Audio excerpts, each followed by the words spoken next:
Have you ever gotten sick after intense exercise or long vacation trip, moving to a new place, and if you're a student, after midterm or final?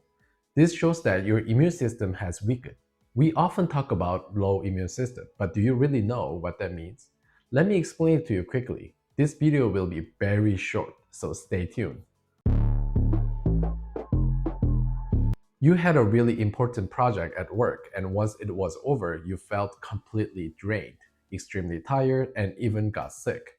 This is something that happens all the time. This happens because we used up all our adrenal function to get through a tough schedule. When your adrenal function is depleted like this, we say that your immune system has weakened. Simply put, it means that your body is extremely exhausted. The adrenal glands help regulate your immune system and suppress inflammation. When your adrenal function is depleted, depending on the severity, you may experience from mild inflammation to severe cases like the flu, cold, body ache, or even shingles in extreme cases. So the most severe case is shingle, and the next would be like the flu. And the mildest signs are canker sores, cold sores, skin rashes, itching, indigestion, or stay in your eye. And also, women in their 30s often say that they suddenly develop allergies they never had before. But this is more likely a sign of adrenal fatigue rather than a true allergy. Ultimately, everything from shingles to simple cold sores stem from the same cause. Many people believe that their health is determined by how strong or contagious a virus or bacteria is. But in reality, we only get infected because our immune system is weakened. Whether it's a common cold or COVID or bacteria, you don't get infected just by coming into contact with it. Only people with weakened immune system get infected. Think about it. If someone in your family catches a cold, does everyone get sick? Or just one or two people? If everyone gets sick, it means that entire family has a very weak immune system. Usually, it stops at one person or at most two. And the ones who frequently get sick are the ones who keep getting sick, right? During pandemic, high-risk group were people with pre-existing condition. Most of them were elderly with weakened immune system. Because when you have a pre-existing condition, it's hard to say they have a good immune system. So in reality, all infections are opportunistic infections.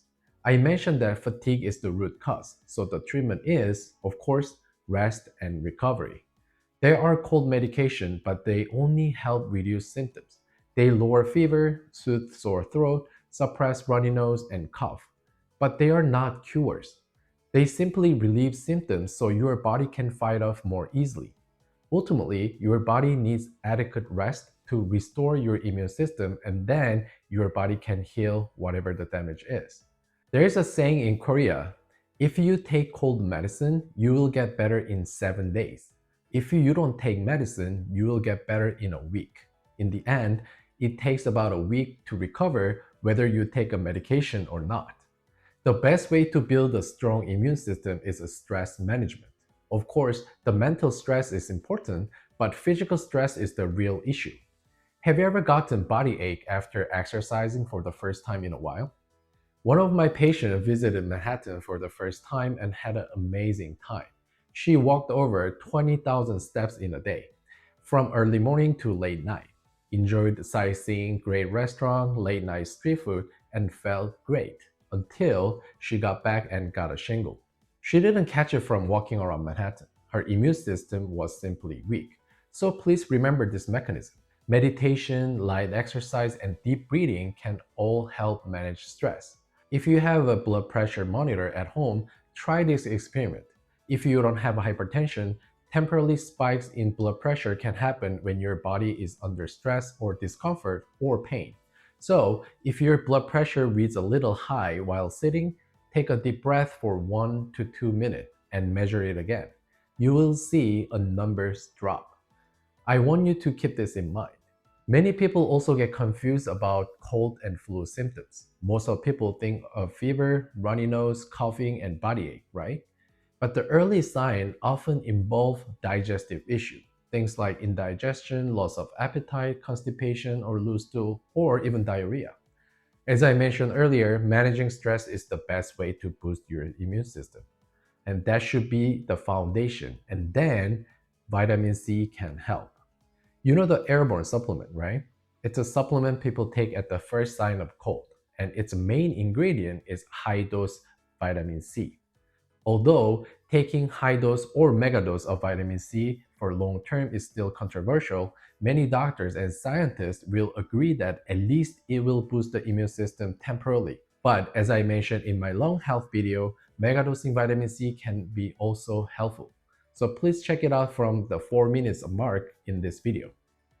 From an Eastern medicine perspective, unwinder is very helpful.